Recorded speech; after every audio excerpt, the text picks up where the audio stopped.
We are live. Woo!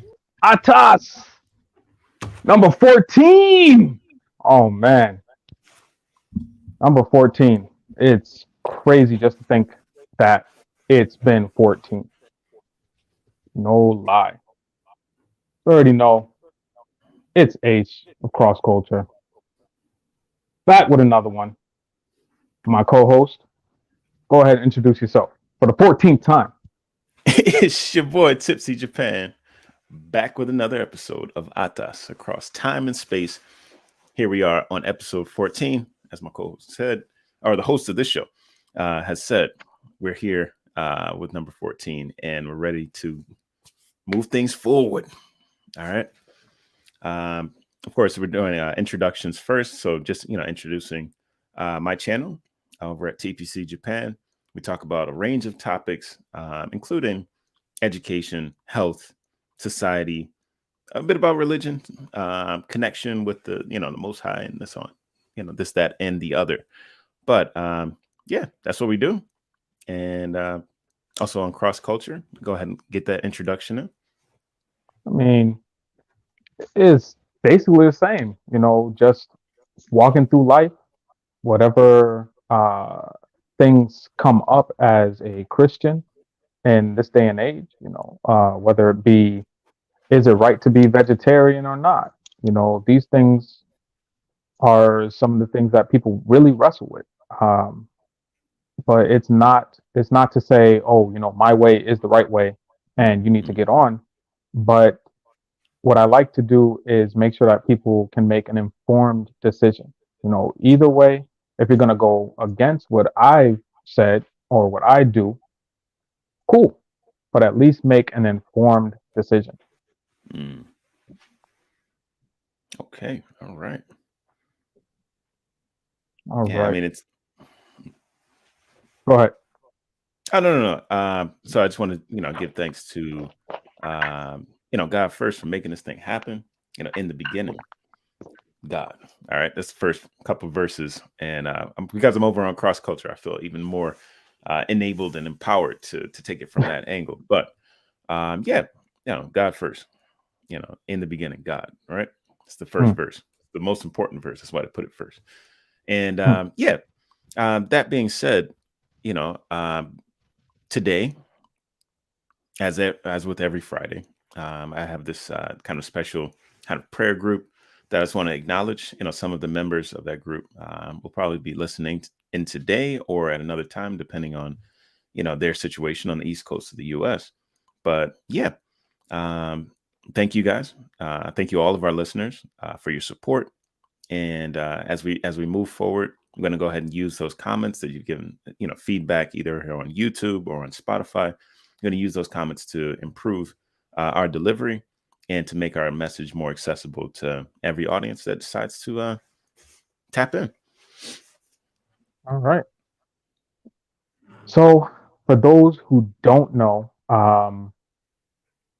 maybe you missed the last show, but we're going over a book, or the last two shows. Yeah, it have to be. We're going over a book called Sapiens. Now, this book, Sapiens, there's some deep stuff in there, but some stuff kind of rubbed me the wrong way. But it's not that we have to agree with everything in the book. It goes back to what I said, making an informed decision. This book may not be for everybody.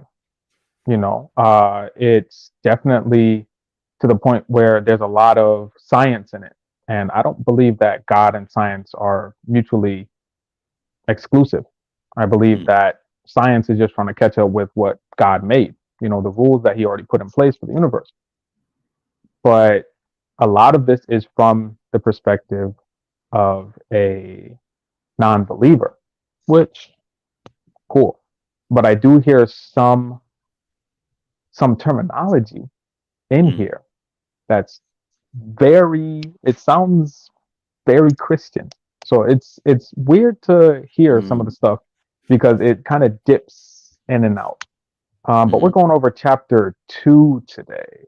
And I have to admit, I went like, ooh. I didn't even realize. Like the the book's language is kind of smooth for there to be so many um, scientific data points.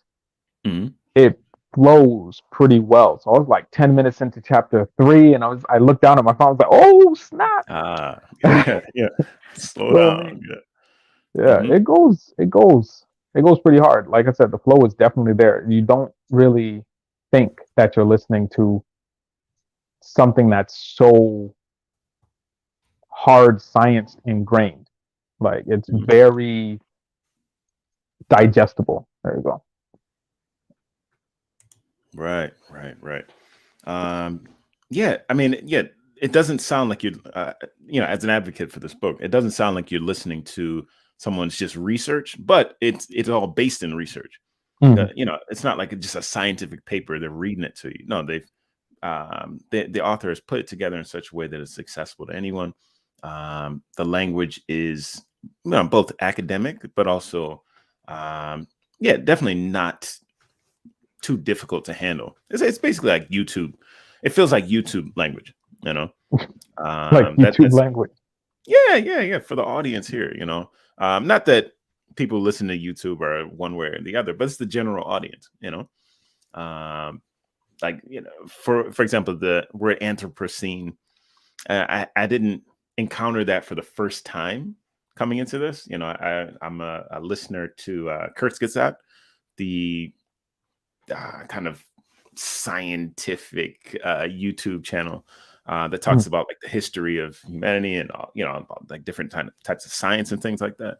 Like I'm Okay. really into that channel, and they talk about the Anthropocene period, this period that we are in now, of the influence of humankind on the planet. They can talk about that as a period, and that period lasts for roughly 12,000 years. Um, Humankind, sapiens, really like their influence on the planet, and we see most of that like from Stone Age or whatever, right up till now. So Hmm. yeah, yeah. It does take a scientific stance on things, which Mhm. is I appreciate it. I wouldn't want, yeah, and that might be an issue right there. Do we want education to have religious standpoint, or do we want to take as much religion out of it as possible to just say, okay, these are the facts? That's an idea. That's a very Oh Western idea. It's a no. US idea. And the question is out there, like from that point, like, because the thing is, if and I don't mean to answer the question as I pose it, but if you take a religious stance, then which religion are you going to take? You know, Mm. um, and then that's just a can of worms. Like, we see it this way, they see it this way, they see it that. No, no, no. Let's just take. I guess the argument to take religion out of education starts with that reality that we can't pick one successfully within education, within the range of different religions. So it's better just to take Mhm. it out altogether. Where do you? But I mean, if you're right to a certain extent, Mm, because the we can't talk about what's seen as prehistory mm, without bringing up um, religion or the myths thereof, and mm, that's kind of the first point I want to talk about. mm, Is it real?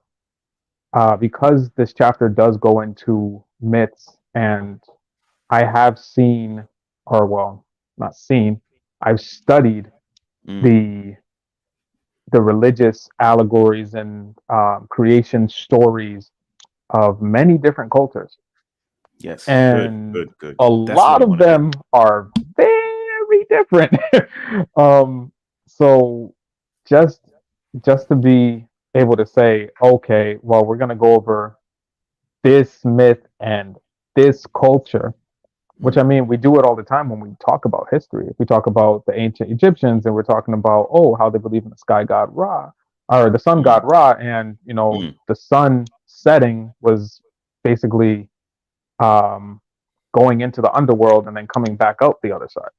mm. Things like that that may seem bonkers to us, like completely like, what are these people thinking? What's going on? Yeah. but it's something that we see these things, Mm-hmm. as a people, we see things and we want to be able to explain them. Mm-hmm. So from where you are, that's where the explanation comes from. So I have a definition. So this is the first definition that comes out on Google. The Of second definition for myth is actually mm, a I think it's a widely known fable, like a lie, basically. mm, a Um, lie, a lie. a lie, It says a and lie. that's well, it says something untrue, and I mean, what a lie What is. is? Yeah, right. What is true? What is true? You can't Yeah. handle the truth. Oh man, All don't right. take it So there. But I don't. I want you to read this. I put it on a ticker tape, and it's gonna come across the screen, but it's pretty long. Mm. Oh, Oh, dang. oh, okay. Traditional story, especially one concerning the early history of people or explaining some natural or social phenomenon, and typically involving supernatural beings or events. Hmm. I thought I was Yeah, gonna go a little slower. All right. So it's okay, coming back around. I'm gonna leave it up for a little bit, right. but it's kind of the situation that we get into where we just I want to say we don't know, but Mm, everybody does have their own creation story. I mean, whether mm, it be in atheism, usually they learn or they lean more towards the scientific.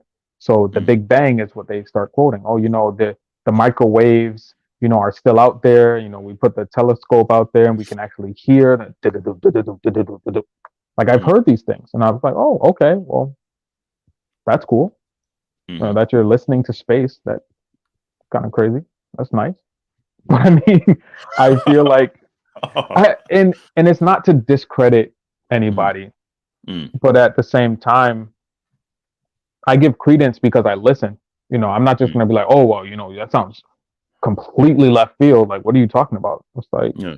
no, it makes sense that quasar has sound to it. Mm, It's mm. burning so hot. It's Yeah. exploding just like the surface of our sun. So I mean, Mm, why not? mm, mm.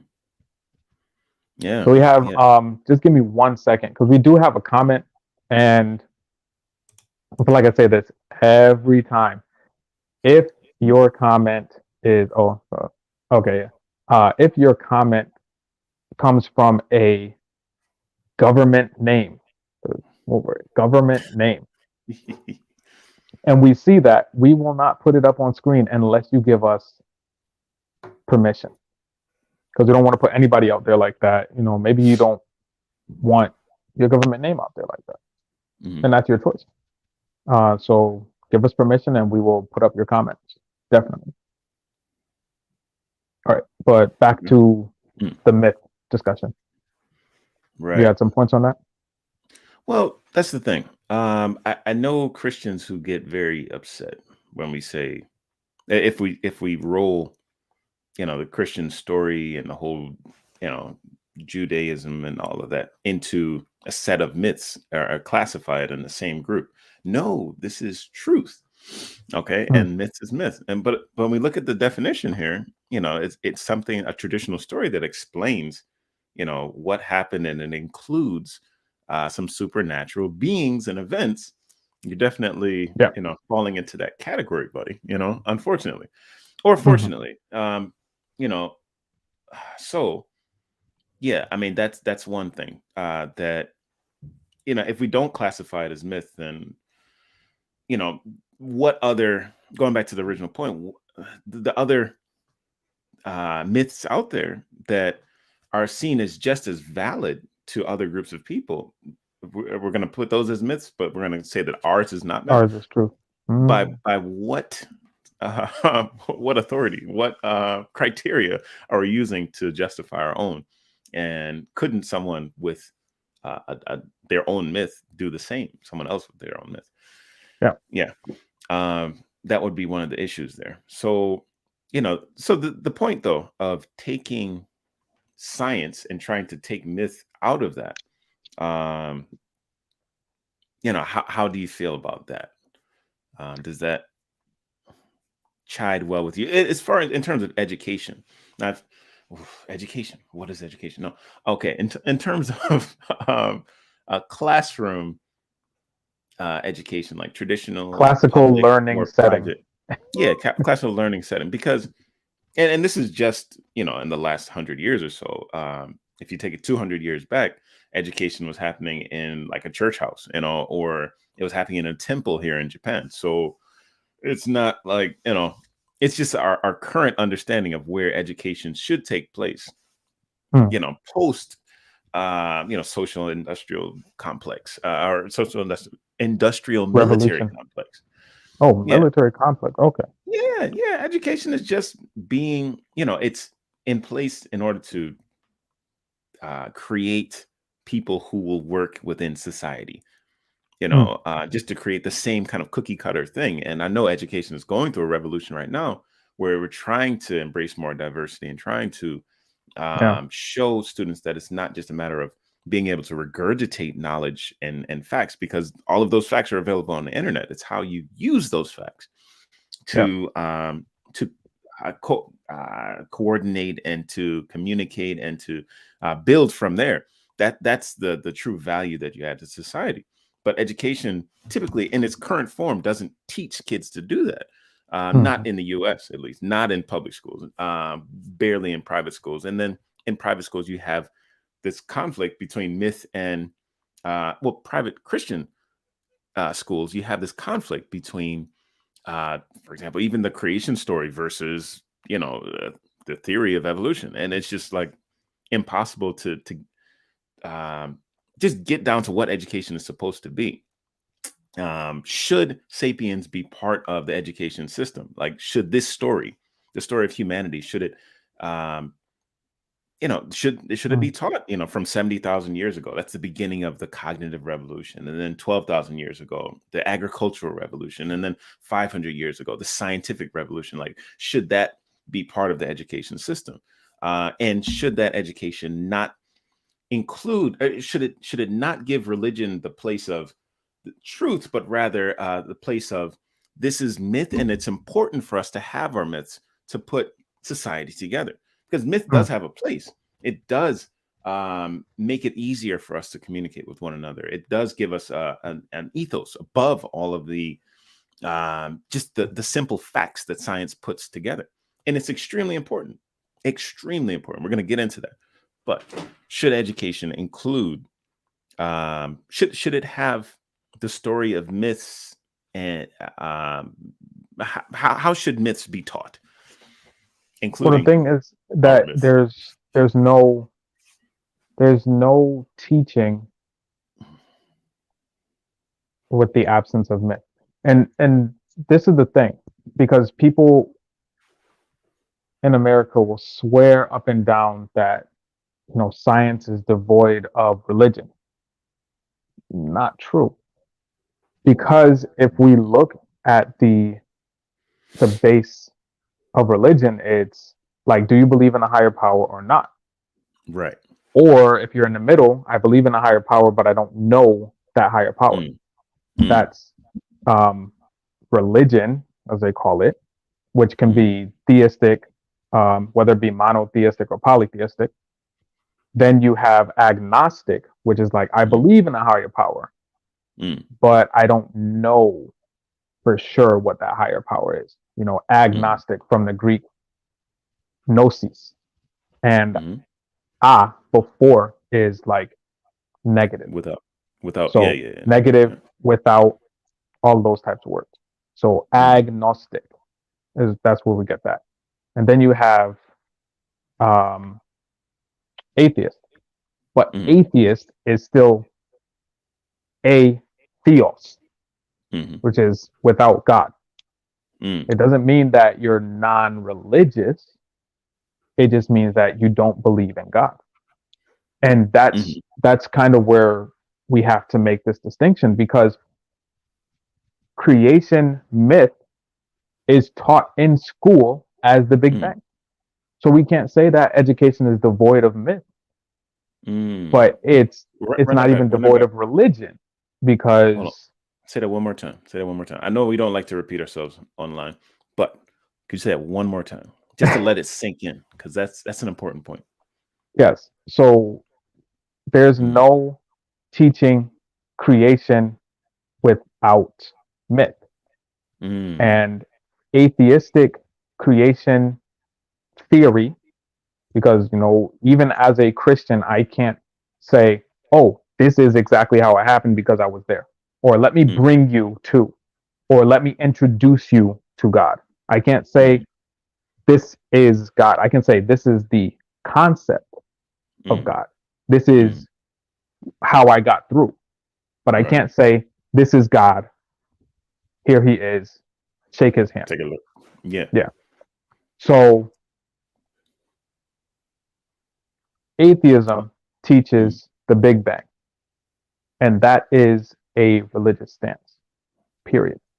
The Big You Bang can't say is that a it's religious stance. a religious stance because you can't.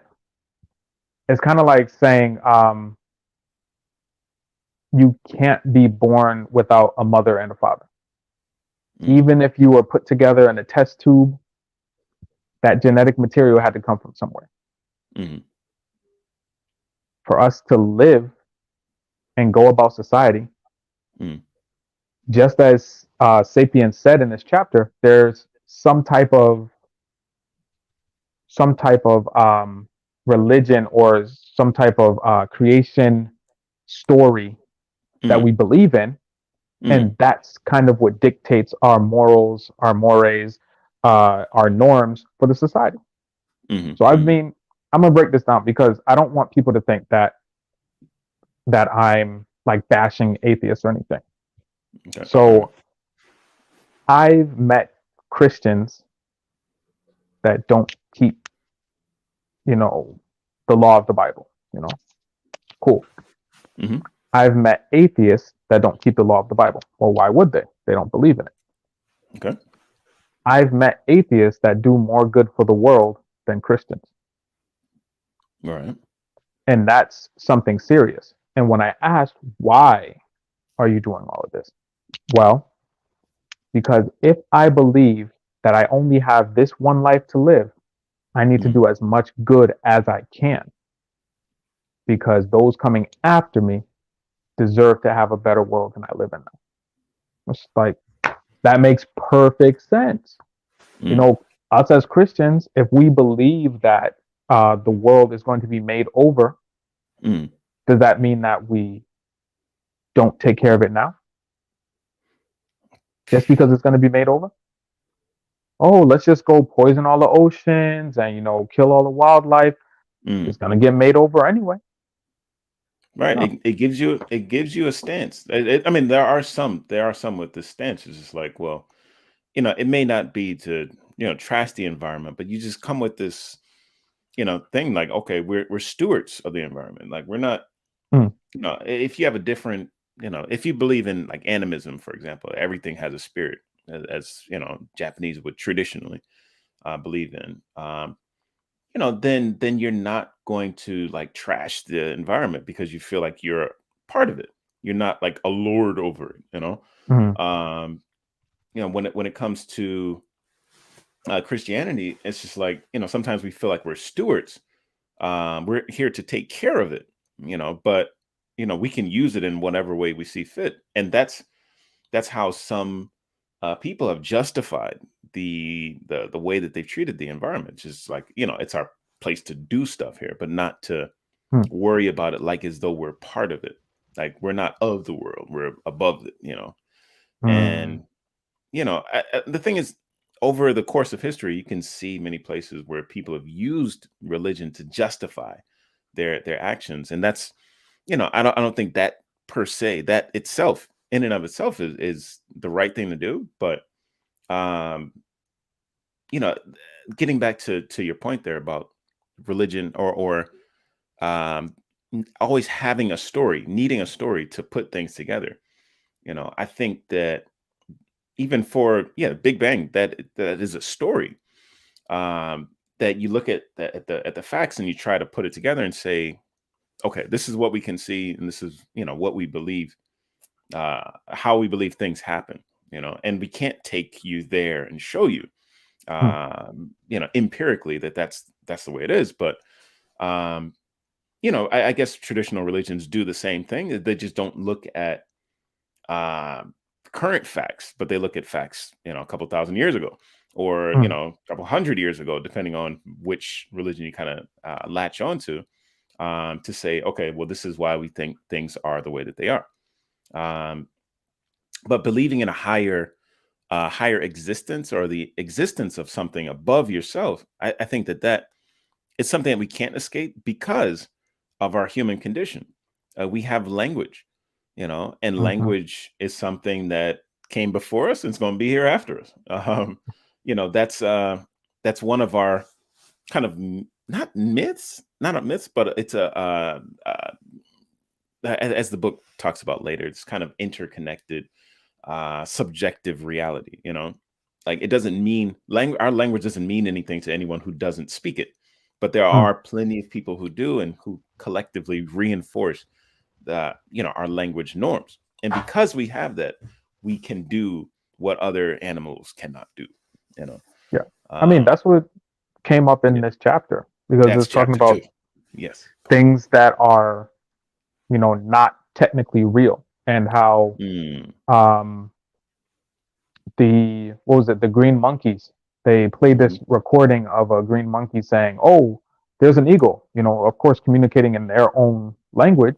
And Mm, then, they look up at the sky like, okay, where is it? Where is it? And yeah. they play a recording saying, "Oh, there's a lion." So, they scurry up the tree. It's like, "Oh, they're not going to get Hmm. me." It's that their language is based in what they can see. Hmm. Only humans have a language that's based in theories and abstract thought, you know, Hmm. um, just problem solving in and of itself. Sometimes it's like, okay, well, if I can get this here and I can put this here and I can fit these things together, then something was going to work out. Or just Yeah. planning the way that a room is laid out. You know, Mm, I mean, you just bought a house. You walked into your house and said, all right, couch can go there, TV can go there, end table can mm, go right here, before you even moved anything in. I yeah. bet when you were viewing the house before you even signed paperwork, it's like, okay, this space works. It has a nice flow. There was nothing there. You didn't have a grid pattern and little Hmm. cutouts. Okay, it's all right. Well, my No. wife did. But Oh no. oh yeah, Oh she no. had it plotted out. But yeah, I didn't have all that. Mm, Yeah. But I mean, that's what we deal with. Is it mm, actually real? These theories and concepts that we can't prove, they're all mm, head knowledge. If I say I'm thinking right now of a purple platypus named Bill that has a top mm, hat, you can mm. imagine it. Got You it. can imagine it. And we might not even be imagining the same thing. Or But not. now if I say Bill the purple platypus, that image comes to your mind. I Mm, might be thinking of something more stylized. You might be thinking of an actual platypus dyed purple. mm, But that's what language is for. It's to get this out here and then into yeah. your head. Yeah. And it's so much more developed than other animals. Like, I mean, we have language written down. Like, you Hmm. can go and pick it up, and no other animal has it. Right? They Nah. don't have it. So the complexity there is just going to be, so much more expansive. The idea, one of the ideas in chapter 2 was about Pujo, but it could be any company. You make up a legal entity. Hmm. It exists on paper. It exists in people's minds. But what is paper? Paper is ink from Wood this pulp. place, and a tree bits from this piece, and we write it down on that paper, and then it makes it true. Like, what do you mean? Yeah. So if you say you work for McDonald's, then and they say that you work for McDonald's, they make sounds saying that you work for McDonald's, and they convince you that you work there. Then that means that you can go in to this space that they made up, all right, and give people food. You can get resources from all these different places And basically, with no one looking at you like you're doing the wrong thing or you're an intruder, and we Mm. have all these different little systems in place that don't mean anything to any other creature. I guarantee you, right? That is wild. That is Yeah. wild. But it's real in our social reality. Absolutely. It's if you don't work at McDonald's or if you don't seem like you work at McDonald's, you have no business being there and you can't give me your food. And if you do, and McDonald's says you don't work there, then I can take you to court. I can take your life. It's wild. Yeah. If the judge says that McDonald's doesn't exist, then it's done. It's gone. All right. Mm. Even if the building is still there, do you think a bird would understand what's going on there? If they see the Mhm. building, they're going to swoop down. It's a physical presence, right? But there's a reality that exists beyond the physical. That's something that we have to accept from the day that we're I don't know, say born. We Conceived. have yeah we have to deal with there's a physical reality and there's a social reality, and we are a Mm. member of both. I guess our mother teaches us about the physical reality. you know like, okay, if I cry, this person will take care of me. They're Mm. going to hold me, they're going to feed me directly. I don't know about the social reality, I don't know about any of your language, any of that. If I open my mouth, it's going to give me some nourishment. That's it, right? Mm. But dad, that's it. That relationship with dad is going to be based on language. It's going to be based on my facial expression. If I make a strange face, he's going to look at me one way. If I make a different face, he's going to look at me a different way. He's going to take care of me in different terms. The type of love that you have to negotiate, a baby has to negotiate with their father, is going to be different from the type of relationships you have with their mother.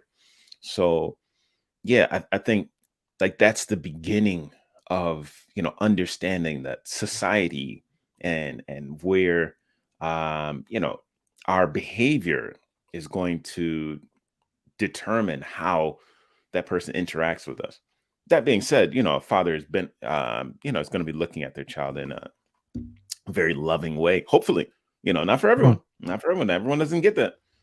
But in the best case scenario, the father's going to be there and help that child to develop their ability to interact with not just the physical reality, but the social reality, and start to bring structure there.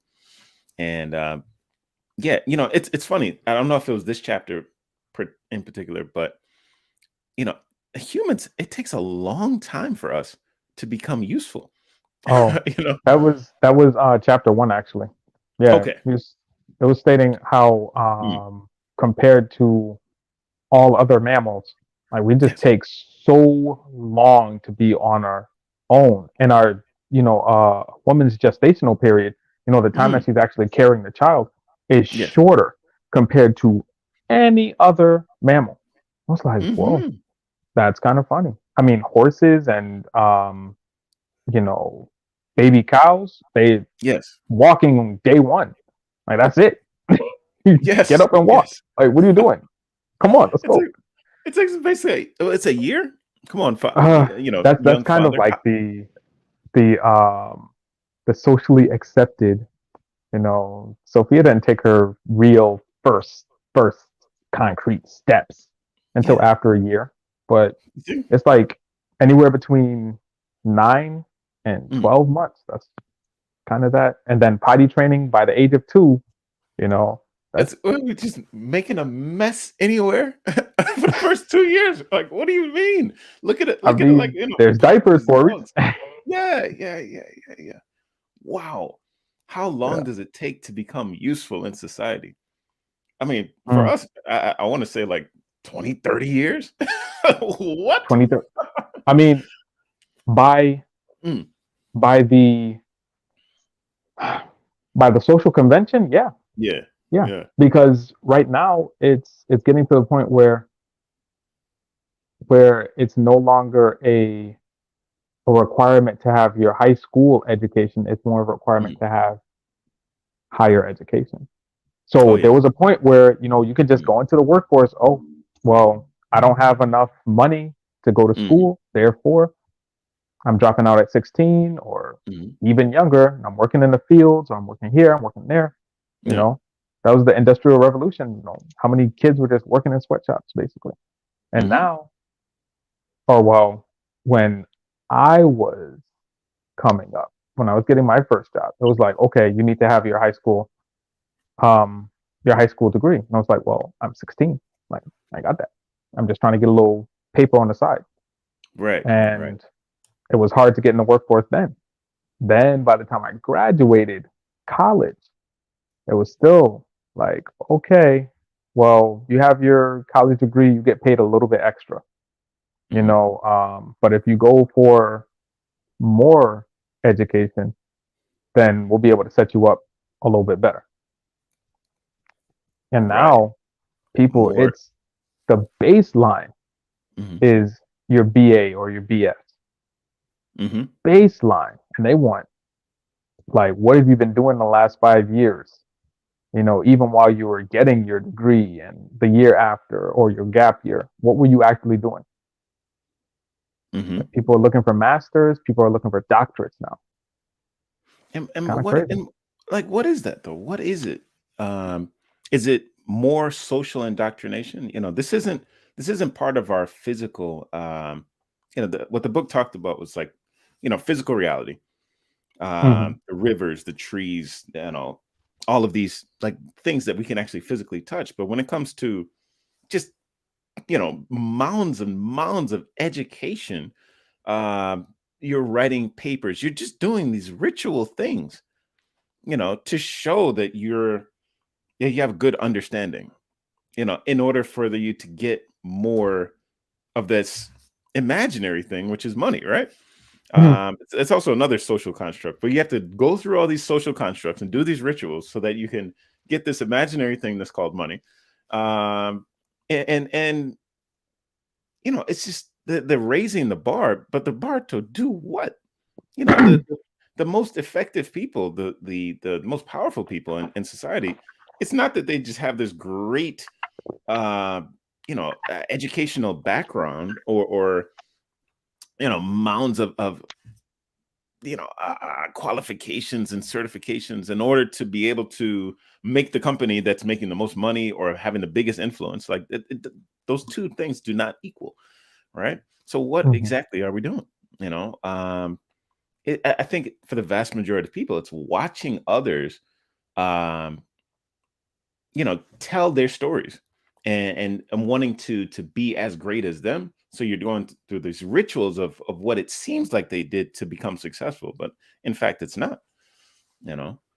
Um, Um, give me 1 second because we have two comments rolling in. I mhm. don't want to put them on unless you tell me because this is definitely a government name.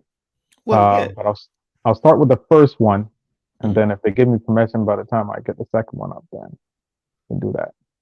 Um, this listener says, what I found interesting is that when the other mammals are born, they have a purpose, and we have to wait to understand and gain ours, but somehow we're smarter. Mhm. Exclamation or not exclamation, quotation marks. All right, yeah. So I'm gonna throw that one up here. It's pretty long, as you can see. Um, but I'm gonna move to their next comment too. So our little cousin Lance there. Um, and it says, I think it's an old way to keep us ahead from the other species that was once here in a sense. Mhm. Yeah. So I mean, it's kind of strange because I often think of other species and how we from a very young age we know we have a sense of right and wrong, you Mhm. know. But the are the birds are the birds in that same realm? Well, no, you know. So what's their guide? Mhm. I think that's the Holy Spirit, straight up. So they're more Mhm. in tune with the spiritual than we are. Because while we Mm, have all these abstract and higher thinking and blah, blah, blah, for them, it's just baseline. And mm, it's crazy mm, because you think about it, well, even the trees praise God. Have you ever looked at a plant? You see how one side of our hand is dark, one side of our hand is lighter, mm, right? Trees always have their shinier side up, mm, always. And it's odd to think about. It's like, well, the birds singing, yeah, praising God. Trees with their light side up, praising God. We mimic them. Like it's the crazy thing. Like we mimic nature, and mm, nature has the baseline. Like I'm gonna let that sink in. I'm gonna just leave that mm, there. mm, We are mm. mimicking nature when we Yeah. have all this higher function, Hmm. but we mimic nature. At the end of the day, Mm. that's what we get back to, huh? Yeah, it's really interesting, like how almost we have this need, a continuous need to try to differentiate ourselves and set ourselves apart, and higher or uh, yeah, like why is that necessary for us? When at the end of the day, I mean, okay, so here's an interesting point.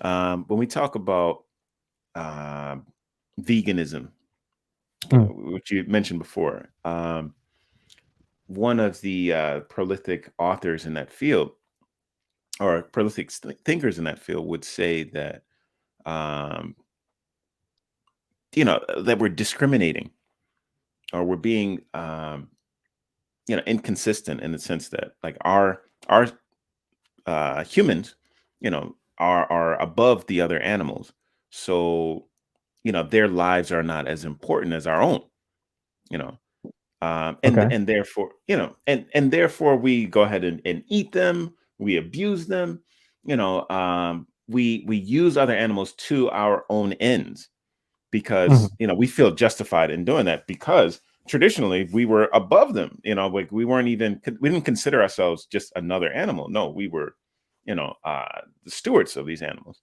Yeah. We had the right to subjugate them, and we had biblical right. We could hold the Bible and say, this is what we're supposed to do. Ooh. But what thing, his name was Skinner. Skinner is one of the major thinkers there. But basically, by having that kind of discrimination and saying that we're better than other animals, like what exactly does that mean? Are we better than other animals? Do their lives matter as much as ours do? you know if their lives don't matter, then we can just put them in factories, or just have them live out their lives in these huge cages, or these tight small cages, just right on top of each other, and just live miserable experiences. The amount of suffering, billions and billions of creatures that we force to suffer for our own needs, is that appropriate? um I am not a vegetarian, but if I think So about it, how jacked up that is, I man. want you to pause a moment. I want you to pause a moment because everything that you just said, Yeah. everything that you just said Mm. could also be applied to slavery. Oh yes. Oh, Every single word you said. All right. So we're saying, okay, well, are we really better than this other race of people? hmm. Okay, yes, we are, and we can prove it biblically. That's Yeah. historical fact. So we're gonna take them and beat them. We're gonna lock them up. We're gonna put them in a tight ship, laid Hmm. on top of one another. That's where the whole fad of planking came from. Just throwing it out there. Um, we're gonna remove them from what they knew, and we're going to subjugate them for our own purposes. Absolutely justified. So, I mean, yeah, justified. Not morally correct, but justified. Hmm. So now just look at veganism, right? I mean, I'm vegetarian and I don't eat meat, but Oh. there are some Mm. vegan, some non-vegan friendly products that I consume, right? Mm, Things like eggs, ice cream. mm, I love the ice cream. Use butter in the household. Um, but if we look at just the meat industry on the planet, just the amount of waste that is coming mm, from these this livestock losing its life mm, and the effect that it has on the actual planet because mm, they all have to get fed. And I see it more prevalent here because in California, like I over 50% mm. of the country's Countryside, vegetation, the land. Yeah, no, yeah. of the country's of the US, Okay, U.S. the continental US vegetation. Uh-huh. So lettuce, tomatoes, grapes, you want to go wine, hay Grain. comes Yeah. from California, like almonds from California, like Oh. Mm, yeah, California raisins. We mm, growing up, dancing raisins, yeah, California. mm-hmm. So you see the fact of, and I worked in the field, how much fertilizer is just going in to make these stuff fast, fast, fast. Chop it up, ship it out. Next, chop it up, ship it out. You know, and it's having a very bad effect on the on the planet.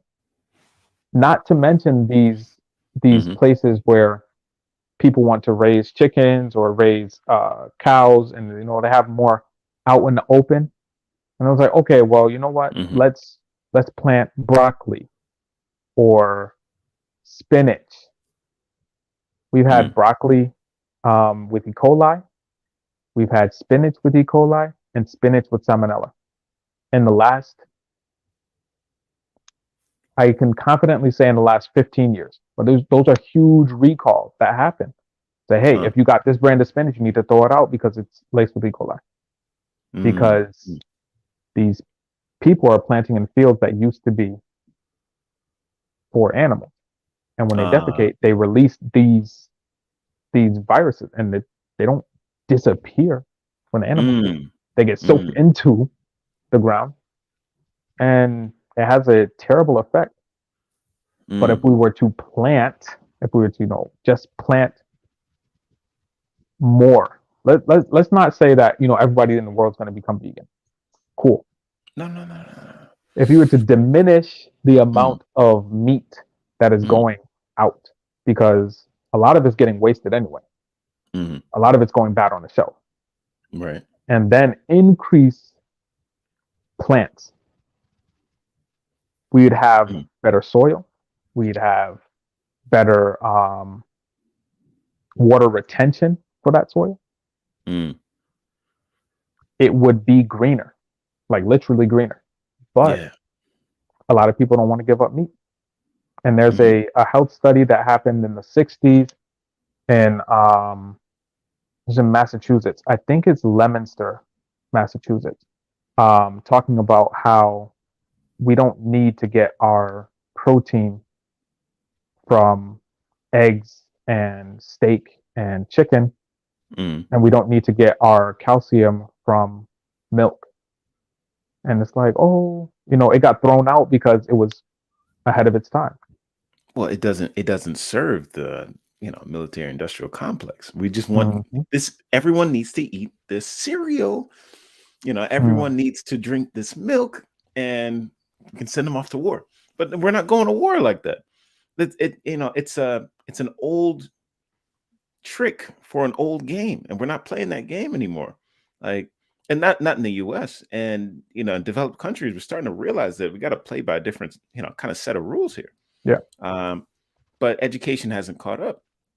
um there needs to be an agricultural revolution, um in each one of our homes, probably. And one of the areas that needs to improve is, yeah, health. you know again, I don't know if it was the first or second chapter, but um we do need to realize that in the US there are first world problems that a lot of other countries aren't facing. In the past, 150 years ago, maybe the biggest killer was malnutrition. And all these Mhm. different diseases that we're struggling from. People weren't eating, the right things, or eating enough of the right things. Yeah. Now we're eating too much. The biggest problem is high blood pressure and obesity, that's Hmm. leading to all these other problems. Um, Childhood obesity and diabetes are like a childhood thing. diabetes. Stop. Childhood, childhood, juvenile Wow. diabetes. Yeah, Like, that needs to stop. That needs to yeah. stop, bro. Come on, got to do better Right. than that. We have to do better than But that. we got a comment that came in about that debate. Mhm. What would be the purpose of those animals? I guess Yes.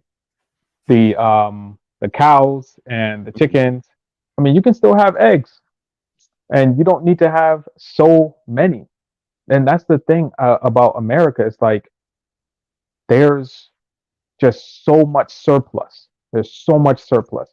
Stuff is Mhm. going bad on the shelves, or you take it home and it's going bad in Mhm. your fridge, and then you're tossing it out anyway. I think the one of the big problems lies in the fact that all we're doing is buying, buying, buying, buying, buying, buying, buying. And so the industry is responding like, oh, well, we don't have enough supply for the demand. So kick it out, kick it out, kick it out, kick it out. But if we were Mhm. to say, okay, you know what? We're just going to not buy so much meat.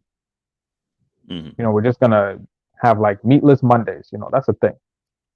Or we're just going to double down on grains that are high in protein. There's a lot Mhm. of them. The Yeah. industry would have to respond with less supply for the demand. Oh, but then they're gonna supply all the GMO beans that you Oh need. yeah, All right. yeah. All I right. mean, that's if we were to Yeah. stop buying them, then something Yeah. would change. You're Yeah. voting Yeah. with your pocket, and they make it so expensive Hmm. that it's unappealing. You A look at the two cheeseburger at McDonald's two costs how options. Yeah. much?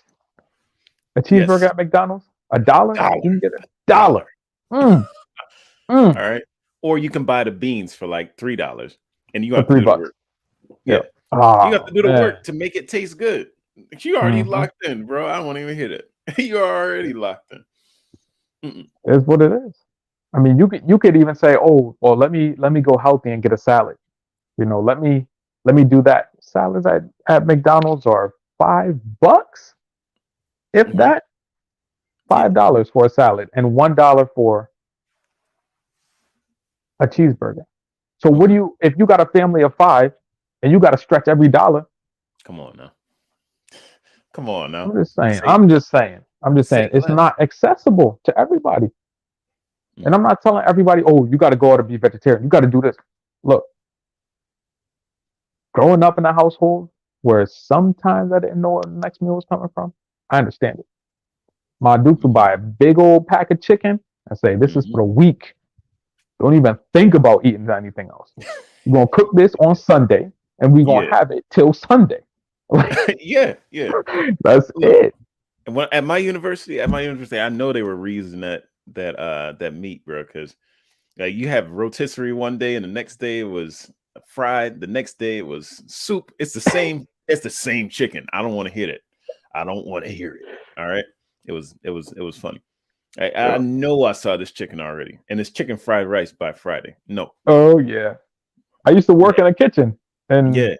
at college, and Mhm. I know some of Okay. the tricks of the trade. Oh yeah. Cover it with cheese. People will Yeah. eat it if it's covered with cheese. Yes. Yes. It's, Yes. All right. That's man speaking from experience. oh Um, gosh. yeah. Yeah. It's a very interesting book to expand upon, to look at bits of nuggets of information there and see how it applies to the reality. I'm really looking forward to discussing these different points with you as well as with the reader, with our listeners. um, so far we're looking at part one, right? Hmm. Chapter one, basically Chapter animals of two. oh no, well, chapter one first was, these animals of Okay. no significance, Hmm. was maybe a poignant phrase in there. And the second one, the tree of knowledge, right? Tree of Uh, knowledge. Yeah, that's yeah, the one that got me. I was like, yeah, what? yeah. They're using biblical terms. It's interesting because the Exactly. author himself, his name is Noah, right? So Mm, you can't really just say. I mean, he's got to have a background there. I don't want to hear that, you know. I Uh, mean, he could have a background, but he could be far removed from it. You never know. hmm hmm Yeah, but well, the apple doesn't fall far from the tree, you know. So we'll Unless see. somebody picks it up and tosses it. Right? I think, yeah, man, because this guy, like, he chops up a lot of, the uh kind of preconceived notions about, Mm, the history of mankind, and sets us among our other parts of humanity, such as Homo erectus and Australopithecus. I can't even say it now. Um, and Neanderthals, depending on your yeah. inclination there. So yeah, I'm looking forward to really getting into this thing, and finding nuggets of wisdom in there. I mean, I'm the only reason I'm really reading this book is because of the next book Mm. in the series. Like what is it? What is it? Homo Homo Deus. Deus? Deus, yeah. Yeah. So I mean, there's there's all types of theology there, about Mm. man becoming their own god, Mm. that type of thing. Just in the monotheistic Judeo-Christian movement in and of itself, Well, man being in the place of God well, biblically. So when I you would get like there, to get there. when you get there, because I've been there and I'm going in round two. This is round two for me and Mm. Sapiens, But when you get there, you may realize that you are already a believer in something that you don't Wow. even know the word for it yet. You don't know the word Oh for it no. yet. Yeah, yeah. So enjoy, folks. It's gonna be wild. Right. Well, I think that's our time. We've been almost almost an hour. It's like double what we're Mm. supposed to be doing, but it's just so much information. So fun just coming on here and talking, and having listeners that are interactive. Hey, this is my thoughts on it. This is what I'm thinking. I know that I really appreciate it. Mhm. Just the back and forth that we get to have, especially with you, the listener, or you, the viewer, depending on how you're catching this. Um, but I think that's basically it. Do you have any closing remarks? Closing remarks? Not at the moment. But I would just like to let you guys know that you can find us on Spotify. You can find us on YouTube. Google Podcasts does have us on the map, so Okay. uh, find us there. ATAS, across time and space. Um, it's your boy TPC Japan. Telling you to get yourself a pen, a pad, to write it down and enjoy. That's what it's all about. That's what it is. It's Peace. been Ace of Cross Culture. You already know. Until next Mm-hmm. time, stay prayed up and be blessed.